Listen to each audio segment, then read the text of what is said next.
வணக்கம். செல்வகுமாரின் இலங்கை, Singapore, Malaysia ஆகிய நாடுகளுக்கான வானிலை ஆய்வறிக்கை.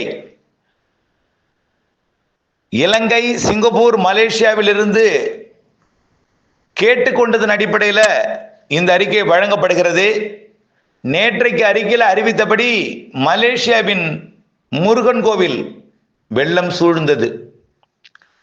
பல இடங்களில் வெள்ளப்பெருக்கு ஏற்படுத்தி இருக்கிறது. இதை நாம் அறிவித்திருக்கிறோம் ஏற்கனவே.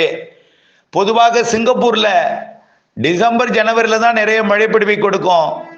ஆனால் இடையிடையே ஆண்டு முழுவதும் மழைப்பிடிப்பை கொடுத்தாலும் பெரிய அளவிலே பாதிக்கும் மழைப்பிடிப்பை கொடுக்காது சிங்கப்பூருக்கு. ஆனால் இந்த ஆண்டு அவ்வப்பொழுது சிங்கப்பூருக்கு பாதிக்கும் மழைப்பிடிப்பையும் கொடுக்க போகிறது என்பதையும், நீர் வடிவதற்குள்ள பெருமழை பிடிப்பை பொழிவதற்கு வாய்ப்பு இருக்கிறது என்பதையும் நாம தெரிவித்துக் கொண்டே இருக்கிறோம் கடந்த சில நாட்களாகவே.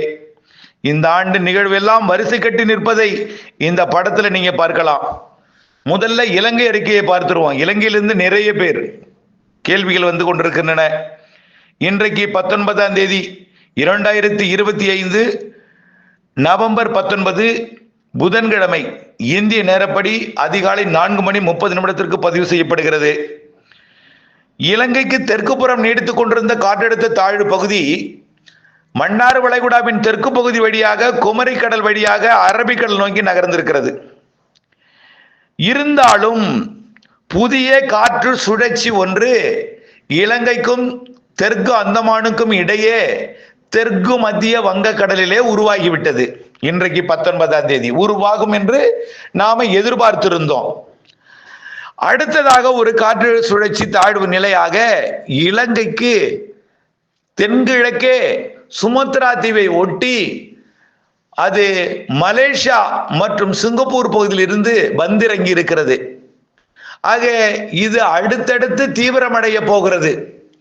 அடுத்தடுத்து தீவிரமடைந்து இரண்டும் இலங்கை அருகே ஒன்றிணைய போகிறது. இலங்கை அருகே ஒன்றிணைந்து இலங்கைக்கு பாதிக்கும் மழைப்பிடிப்பை கொடுப்பது கிட்டத்தட்ட உறுதியாக தெரிகிறது. குறிப்பாக தமிழ் மக்கள் வாழக்கூடிய வடக்கு கிழக்கு மாகாணங்கள் பாதிக்கும் மழை என்பது உறுதிப்படுத்த முடிகிறது.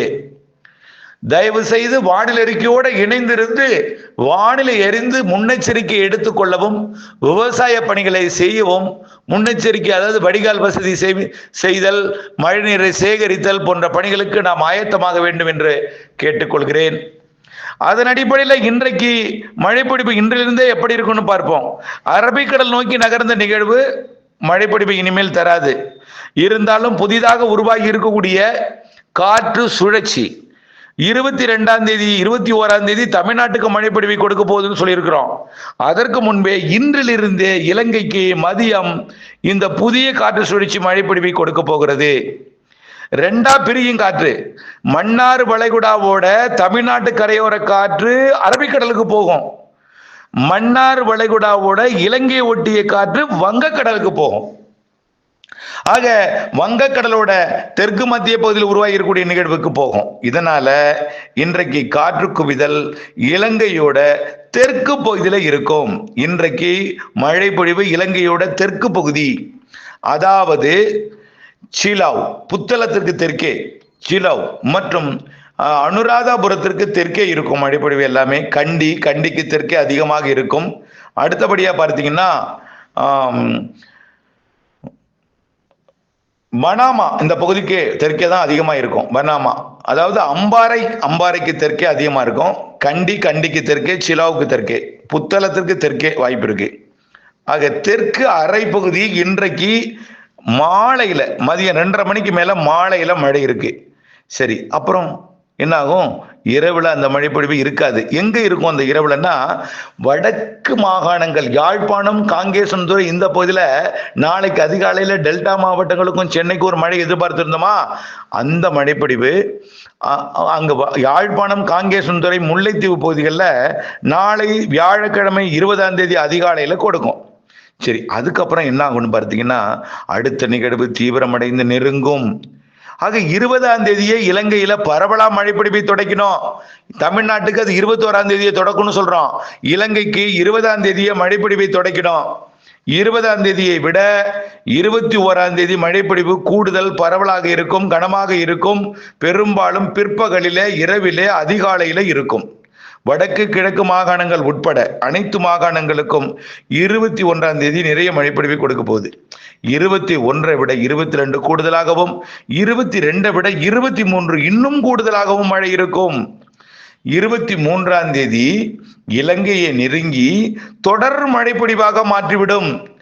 இலங்கையை நெருங்கும் நிகழ்வு மிக கனமழை, அதிகனமழை, அதீத மழைப்பொழிவு என்று இலங்கையோட கிழக்கு பகுதி கல்முனை, அம்பாறை, திரிகோணமலை மற்றும் முல்லைத்தீவு, கிளிநொச்சி, காங்கேசன்துறை, யாழ்ப்பாணம் போன்ற பகுதிகளுக்கு வரக்கூடிய ஞாயிற்றுக்கிழமை 23ஆம் தேதியிலிருந்து தொடர் கனமழை பொழிவை கொடுக்க தொடங்கிடும். 23ஆம் தேதிக்கு அப்புறம் 24ஆம் தேதி அதிக மழை, அதீத மழை பொழிவாக மாறிவிடும். குறிப்பாக தமிழர்கள் வாழக்கூடிய வடக்கு கிழக்கு மாகாணங்களுக்கு தான் அந்த மழைப்பொழிவு அதிக மழையாக தெரிகிறது.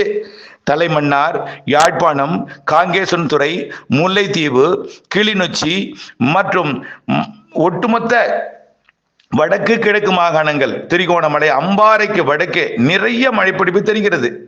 இது இன்றைய ஆய்வறிக்கை. வடக்கு கிழக்கு மாகாணங்கள் என்பது ஒட்டுமொத்த இலங்கையே பாதிக்க மழைப்பொழிவும் தெரிகிறது.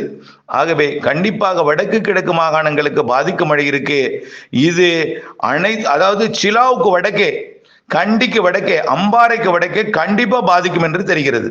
காரணம், அந்த நிகழ்வு இலங்கைக்கு மிக நெருக்கமாக வந்து யாழ்ப்பாணம், காங்கேசன்துறை, முல்லைத்தீவு, திரிகோணமலை, கிளிநொச்சி, மட்டக்களப்பு, தலைமன்னார் உள்ளிட்ட அனைத்து வடக்கு மாகாணங்கள், கிழக்கு மாகாணங்கள், மத்திய மாகாணங்கள், புத்தளத்திற்கு வடக்கே, கண்டிக்கு வடக்கே, அம்பாறைக்கு வடக்கே இருக்கக்கூடிய எல்லா மாகாணங்களுக்கும், அதுலேயும் குறிப்பா திரிகோணமலை, யாழ்ப்பாணம் இடைப்பட்ட பகுதி, தலைமன்னார், யாழ்ப்பாணம் இடைப்பட்ட பகுதி, அனைத்து வடகோடி பகுதியெல்லாம் கொஞ்சம் பாதிக்கும் மழை 24ஆம் தேதி தொடங்குது. 24, 25ஆம் தேதி தொடரும் அந்த மழை. 23, 24, 25, 26 4 நாட்களுக்கு இடைநில்லா மழை பொழிவு கொடுக்க போகிறது. 26ஆம் தேதி விட்டு 26ஆம் தேதி இலங்கையை விட்டாலும் தென்மேற்கு திசையிலிருந்து காற்று வரும். அப்ப இலங்கையோட புத்தளம், அதற்கு தெற்கே இருக்கக்கூடிய கோட்டை, கொழும்பு, காலி, ஹம்மந்தோட்டா பகுதிகளுக்கு அதிகமான மழைப்பொழிவை கொடுக்க தொடங்கும் 26ல இருந்து. ஆக 23, 24, 25, 26 வரை தொடர்ச்சியாக 4 நாட்களுக்கு இடைநில்லா மழைப்பொழிவை கொடுத்த பிறகு தெற்கு மாகாணங்களுக்கு, தென்மேற்கு மாகாணங்களுக்கு நிறைய மழைப்பொழிவை கொடுக்க தொடங்கும். அதற்கு பிறகு இந்த நிகழ்வு நேரடியாக தமிழ்நாட்டுக்கு பாதிப்பை கொடுத்து கொண்டிருக்கும். அதே வேளையில இலங்கைக்கு மழைப்பொழிவு தெற்கு மேற்கில் இருந்து, அதாவது குமரி கடற்பகுதியில் இருந்து, நிலநடுக்கோட்டு இந்திய பெருங்கடலிருந்து காற்று வந்து தெற்கு மாகாணங்களுக்கு நிறைய மழைப்பொழிவை கொடுத்து கொண்டே இருக்கும். இந்த மழைப்பொழிவுக்கு தமிழ்நாட்டுக்கு அடுத்தது மழைப்பொழிவை தொடர்ந்து கொடுக்கும். 23ஆம் தேதியிலிருந்து தமிழ்நாடு தொடக்கம். அங்க 29ஆம் தேதி வரை தமிழ்நாட்டில் கொடுக்கும். ஆனால் இலங்கைக்கு 26ஆம் தேதி வரை தான். ஆனால் தென் இலங்கையில தொடரும் மழை. அதற்கு அடுத்தபடி டிசம்பர் மாதம் 3ல் இருந்து 8ஆம் தேதி வரை நிறைய மழைப்பொழிவு கொடுக்க போகுது. டிசம்பர் 3ல இருந்து 8 வரை. ஆகவே இந்த அறிக்கை இலங்கைக்கான சிறப்பறிக்கை. கூடுதல் நேரம் 8 நிமிஷம் கொடுத்திருக்கேன். முன்னெச்சரிக்கை தேவை. வடிகால் வசதி ஏற்படுத்திக் கொள்ளுங்கள். அணைகளை நிரப்பும், ஏரி குளங்களை நிரப்பும். கண்டிப்பாக கால்நடைகள் மற்றும் அனைத்திற்கும் நம்ம பாதுகாப்பான இடத்தை நீங்கள் தேர்வு செய்து விடுங்கள். நீங்களும் தாழ்வான பகுதியில் இருந்தால் முன்னெச்சரிக்கையான பகுதிக்கு போய்விடுங்கள். தயவு செய்து உச்சபட்ச ரெட் அலர்ட் இலங்கைக்கு என்பதையும் தெரியப்படுத்த விரும்புகிறேன். இது அச்சப்படுத்துவதற்காக அல்ல, ஆயத்தப்படுத்துவதற்காக. அச்சம் என்று நினைத்து பீதி ஏற்படுத்திக் கொள்ளாதீர். அதை நிதானமாக சிந்தித்து ஆயத்த பணிக்காக எடுத்துக்கொள்ளுங்கள் என்று அன்போடு கேட்டுக்கொள்கிறேன். அடுத்தபடியா மலேசியா, சிங்கப்பூரை பார்ப்போம். பொதுவா சிங்கப்பூர், மலேசியா ரெண்டையும் ஒன்றிணைத்து தான் பார்க்க வேண்டும். ஆனால் மலேசியாவோட தென்கோடியில சிங்கப்பூர் இருக்கிறது. சிங்கப்பூருக்கு எப்பொழுதும் டிசம்பர், ஜனவரில தான் நிறைய மழைப்பொழிவை கொடுக்கும்.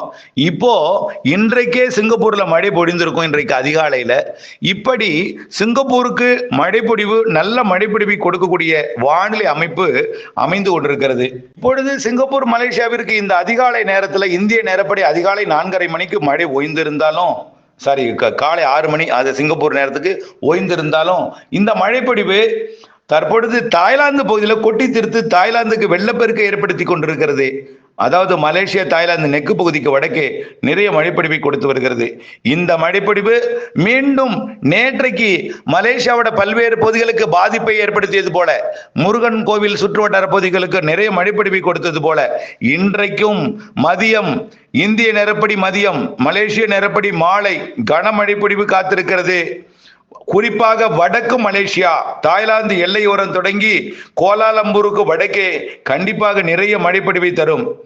அதே நேரத்தில் இந்த மழைப்பொழிவு நள்ளிரவிலே சிங்கப்பூருக்கும் கொடுக்கும். சிங்கப்பூருக்கு சாதாரண மழையெல்லாம் வடிந்து விடும். ஏன்னா அந்த அளவுக்கு வடிகால் வசதி எல்லாம் இருக்கு. இருந்தாலும் மழை இன்றைக்கு இரவு சிங்கப்பூருக்கு இருக்கு, இன்றைக்கு மதியத்துக்கு மேல மலேசியாவு இருக்கு. இப்படியே தாங்க தினம். அது குறிப்பிட்டு இன்னைக்கு இருக்கு இன்னைக்கு இல்லைன்னு சொல்ல முடியாது.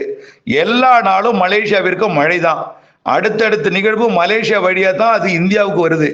அடுத்த நிகழ்வு பார்த்தீங்கன்னா 22ஆம் தேதி வரக்கூடிய நிகழ்வு தான் இப்ப கரை கடந்துச்சு. 22 நமக்கு மாத இறுதியில வரப்போதுல, மாத இறுதி வரப்போற நிகழ்வு தான் இப்போ நேற்றைக்கு சிங்கப்பூர் மலேசியாவில் கடந்து மழைப்பொழிவை கொடுத்துட்டு வந்துச்சு. அடுத்த நிகழ்வு நம்மளுக்கு டிசம்பர் மாதம் 3ஆம் தேதியிலிருந்து வரக்கூடிய டிசம்பர் 3லிருந்து 8ஆம் தேதி வரை மழைப்பொழிவை கொடுக்கக்கூடிய நிகழ்வு வரக்கூடிய 23ஆம் தேதி மலேசியாவிற்கு வெள்ளப்பெருக்கு ஏற்படுத்தும் என்று தெரிகிறது. 22, 23, 24ஆம் தேதி மலேசியாவிற்கு பாதிக்க மழைப்பொழிவை ஏற்படுத்தும் என்று தெரிகிறது. அந்த மழை சிங்கப்பூருக்கும் 22, 23 தேதிகளில் மழைப்பொழிவை ஏற்படுத்தி பாதிக்க மழைப்பொழிவை கொடுக்கலாம் என்று தெரிகிறது. இந்த நிகழ்வு இப்படி தமிழ்நாட்டுக்கு அடுத்த நிகழ்வாக அனுப்ப, அடுத்தடுத்த டிசம்பர் நிகழ்வு தமிழ்நாட்டுக்கு வரும் நிகழ்வு எல்லாமே சிங்கப்பூர் மலேசியா வழியாகத்தான் வரும். டிசம்பர் நிகழ்வு தெற்கு மலேசியா வழியாக சிங்கப்பூர் வழியாக வரும். ஜனவரி நிகழ்வு சிங்கப்பூரை ஒட்டிய மலேசியா வழியாக வரும். இப்படி நிகழ்வுகள் மழை